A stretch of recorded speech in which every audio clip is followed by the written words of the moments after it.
Bună dragi urmăritori! Bun venit pe canalul nostru! Te afli la adresa potrivită, unde poți accesa instantaneu cele mai recente știri. Într-o atmosferă de calm și cordialitate absolută, nimeni nu ar fi putut anticipa ceea ce Halil Ibrahim urma să împărtășească. Așezat sub lumina reflectoarelor unui eveniment de presă intim, înconjurat de camere de filmat și întrebări prietenoase, chipul său părea să reflecte o pace senină, până când, cu o voce fermă și o privire directă, a rostit cuvintele care aveau să-i lase pe toți fără suflare. Am o fiică. Tăcerea care a urmat a fost densă, plină de uimire și emoție. Niciun jurnalist nu avea pregătită această întrebare și nici nu părea să aibă o declarație scrisă. Dar a spus-o ca cineva care se eliberează. Ca cineva care încetează să ascundă ceva prea frumos pentru a fi ținut ascuns. Actorul, cunoscut pentru discreția sa extremă în ceea ce privește viața privată, a surprins pe toată lumea deschizând un capitol pe care îl ținuse închis ani de zile. Cei care îl cunosc bine știu că Halil Ibrahim nu este un om al scandalurilor sau al afișărilor publice. Prin urmare, impactul cuvintelor sale a fost și mai mare. Viața mi-a dat ceva sacru și, mult timp, am decis să-l protejez, a adăugat el, vocea lui abia conținându-i emoția. Fulgerările nu se opreau, dar el părea că nu le vede. Era în adevărul său, iar adevărul său, în sfârșit, se simțea ușor. Murmurul dintre cei prezenți s-a transformat într-un amestec de admirație și nedumerire. Cum se face că nimeni nu știa înainte? Cum a reușit să păstreze un secret atât de profund atât de mult timp? Halil Ibrahim a explicat că nu a fost din rușine, nici din strategie media, ci din dragoste. O dragoste profundă pentru o fetiță a cărei identitate o va păstra în continuare cu același zel. Ea este cea mai mare comoară a mea. Nimic nu contează mai mult pentru mine decât bunăstarea ta, a spus el. Și în acea clipă, imaginea lui îndepărtată de idol a devenit complet umană. Mulți au început să reconstruiască mental ultimii ani ai actorului. Acele momente în care a dispărut din viața publică fără niciun motiv aparent. Pauzele dintre proiecte, escapadele pe care nimeni nu le înțelegea, interviurile în care vorbea despre dragoste ca și cum ar fi fost ceva îndepărtat.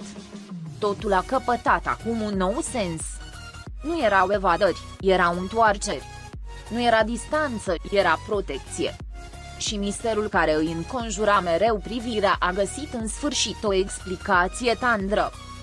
Revelația a stârnit rapid reacții pe rețelele de socializare. Fanii au fost împărțiți între șoc și emoție. Unii au celebrat onestitatea, alții au încercat să descifreze cine putea fi mama. Dar Halil Ibrahim a fost clar. Ceea ce este important nu este trecutul, ci prezentul pe care îl împărtășesc cu ea. Această frază, atât de simplă și directă, a fost suficientă pentru a pune capăt oricărei speculații. Nu era vorba de a alimenta curiozitatea morbidă, ci mai degrabă de a declara cu mândrie existența unei legături indestructibile. Cel care fusese întotdeauna un simbol al forței emoționale părea acum emoționat, mai uman ca niciodată. Și asta, departe de a-i slăbi imaginea, a întărit-o.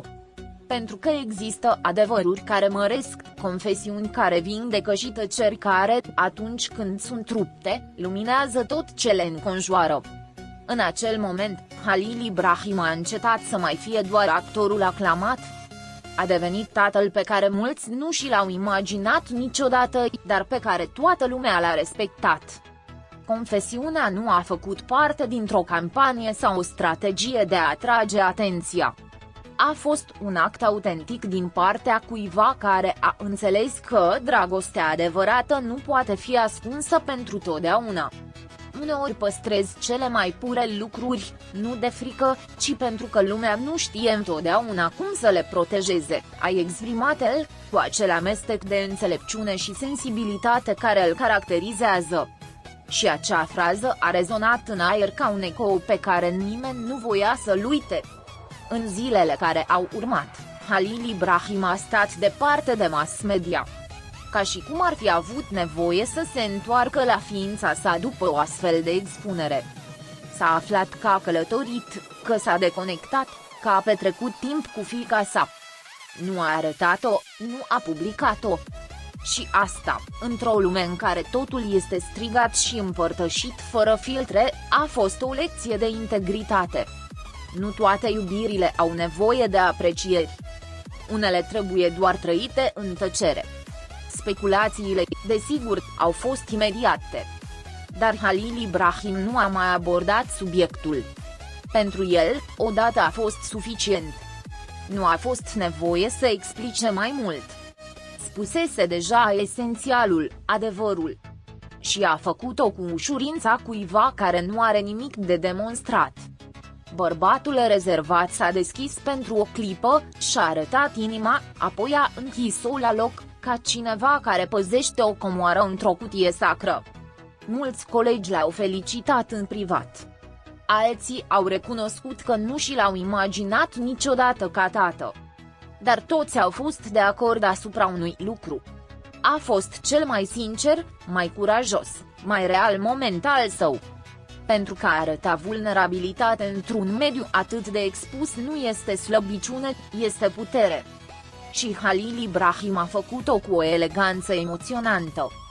Revelația sa a devenit un punct de cotitură în cariera sa, dar mai presus de toate, în viața sa.